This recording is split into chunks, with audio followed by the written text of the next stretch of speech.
18 मई 1952 को 4 इंजन वाला Colombian 2 aircraft US के उस वक्त के प्रेसिडेंट ड्वाइट एइज़नहावर को लेकर नॉर्थ कैरोलिना की तरफ बढ़ रहा था। क्योंकि उस वक्त इस जहाज में यूएस प्रेसिडेंट बैठे हुए थे, तो यूएस एयरफोर्स की सबसे बड़ी जिम्मेदारी ये बनती थी कि प्रेसिडेंट को पूरी सिक्योरिटी के साथ नॉर्थ कैरोलिना तक पहुंचाया जाए। एयर ट्रैफिक कंट्रोलर के पास इसका कॉल साइन एयरफोर्स 8610 के नाम से था। जैसे ही लैंडिंग का वक्त करीब आया तो एक कमर्शियल प्लेन ने उस रडार के अंदर एंट्री मारी, जिसकी वजह से सभी ट्रैफिक कंट्रोल परेशान हो गए, क्योंकि उसका भी कॉल साइन फ्लाइट 8610 ही था। हैरानी की बात तो ये है कि वो भी बिल्कुल ही सेम मॉडल का था जिसमें यूएस प्रेसिडेंट सवार थे।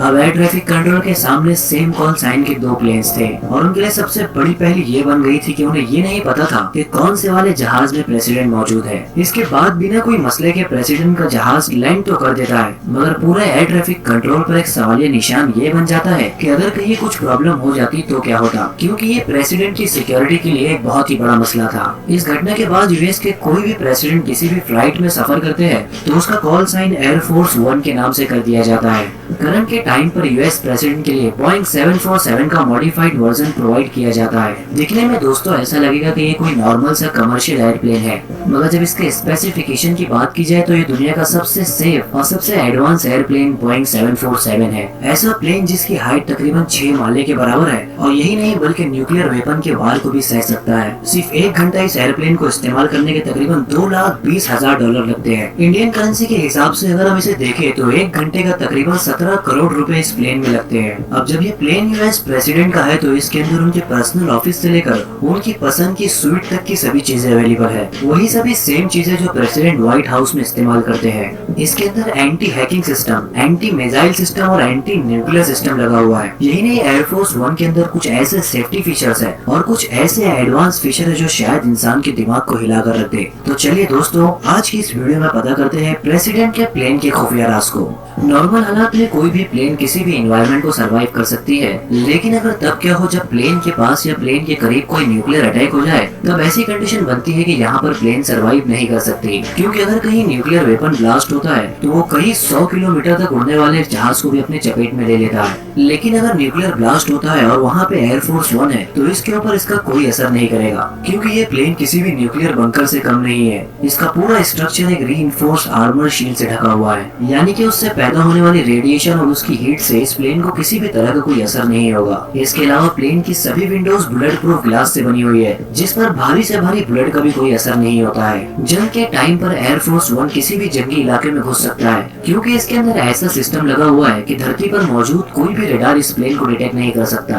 दुनिया के हर प्रेसिडेंट और हर बड़े इंसान को अपनी जान का खतरा होता है, और ये खतरा उनके लिए तब सबसे ज्यादा बढ़ जाता है जब वो बाय एयर ट्रेवल कर रहे हो। नॉर्मली एयरपोर्ट पर खड़े हुए जहाज की मेंटेनेंस बहुत सारी थर्ड पार्टीज करती है। जहाँ पे क्लीनिंग का कॉन्ट्रैक्ट कोई दूसरी कंपनी को दिया जाता है, वहीं पर लगेज हैंडलिंग का कॉन्ट्रैक्ट कोई दूसरी कंपनी को दिया जाता है।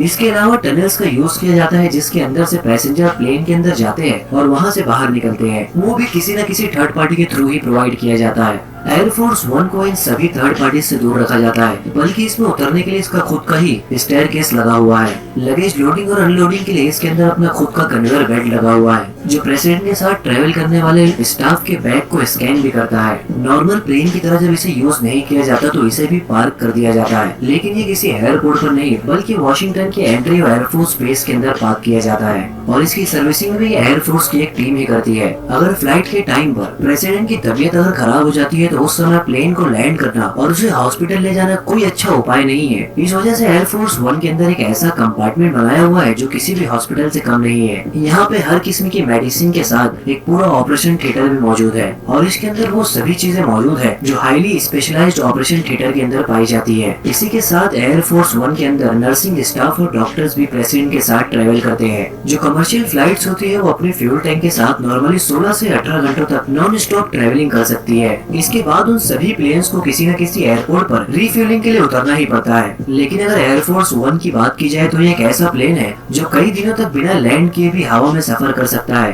क्योंकि इसके अंदर मिड एयर रिफ्यूलिंग का सिस्टम भी दिया हुआ है। लेकिन प्रेसिडेंट की फ्लाइट को ये सब चीजों की जरूरत नहीं पड़ती है। ऐसा सिस्टम इसलिए दिया गया है कि अगर एयरफोर्स 1 को लैंड किया जाए फिर दोबारा से उसे टेक ऑफ किया जाए तो इसमें प्रेसिडेंट का काफी अच्छा खासा टाइम जा सकता है। इस वजह से इसके अंदर मिड एयर रिफ्यूलिंग का सिस्टम दिया गया है। इस कंडीशन में एयरफोर्स रिफ्यूलिंग रिफ्यूलिंग का जहाज पहले से ही एयरफोर्स वन का इंतजार कर रहा होता है। एयरफोर्स वन के करीब आते ही रिफ्यूलिंग एयरक्राफ्ट अपना एल्टीट्यूड और स्पीड को एडजस्ट करता है और एक नोजल के जरिए एयरफोर्स वन का टैंक दोबारा से फुल कर देता है। इस प्लेन के अंदर एक पूरा मोबाइल सिस्टम मौजूद है जिसमें तकरीबन 85 मोबाइल्स, हाई स्पीड इंटरनेट और दर्जनों टीवी स्क्रीन लगाई गई है।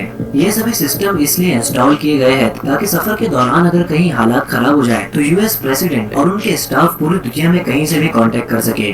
बहुत सारी एयरलाइंस होती है जहाँ पे लिमिटेड फूड दिया जाता है और बहुत सारी एयरलाइंस ऐसी भी है जहाँ पे फूड प्रोवाइड नहीं किया जाता। लेकिन अगर बात एयरफोर्स वन की है तो इसके अंदर 2 स्पेशल किचन के साथ हाईली ट्रेंड शेफ होते हैं जो कि मेन्यू से हटकर प्रेसिडेंट की हर फरमाइश को पूरा कर सकते हैं। इस किचन के अंदर स्टोव्स, माइक्रोवेव, रेफ्रिजरेटर और स्पेशल एग्जॉस्ट सिस्टम भी लगा हुआ होता है। इस किचन की सबसे खास बात यह है कि इसके अंदर तकरीबन 100 लोगों का खाना एक साथ तैयार किया जा सकता है। प्रेसिडेंट के सिक्योरिटी को मद्देनजर रखते हुए यहाँ पे यूज होने वाले वेजिटेबल्स शेफ को अमेरिका से ही लेने होते हैं क्योंकि वो दूसरी कोई भी कंट्री से प्रेसिडेंट के लिए वेजिटेबल्स नहीं ले सकते हैं। जहाँ सभी नॉर्मल फ्लाइट 30,000 फीट की ऊंचाई पर ट्रैवल करते हैं वहीं प्रेसिडेंट का एयरफोर्स वन 45,100 फीट की ऊंचाई तक ट्रैवल कर सकता है। यूएस प्रेसिडेंट के प्लेन को हमेशा से एक और प्लेन फॉलो करता है जिसको बोइंग E-4B नाइट वॉच के नाम से जाना जाता है और इसे द डूम्सडे प्लेन भी कहा जाता है और ये तब तक हवा में होता है जब तक एयरफोर्स वन लैंड नहीं करता। अगर प्रेसिडेंट के ऑन बोर्ड के टाइम पर ही जमीन पर कोई न्यूक्लियर अटैक हो जाता है और सारा कम्युनिकेशन सेंटर अगर बर्बाद हो जाता है, इस सिचुएशन में E-4B नाइट वॉच कम्युनिकेशन को दोबारा से बहाल करता है। इसके अंदर स्पेशल मिलिट्री ऑफिसर्स प्रेजेंट होते हैं और ऐसे एनालिस्ट होते हैं जो कि इस प्लेन से ही पूरे ऑपरेशन को जमीन पर कंडक्ट करते हैं।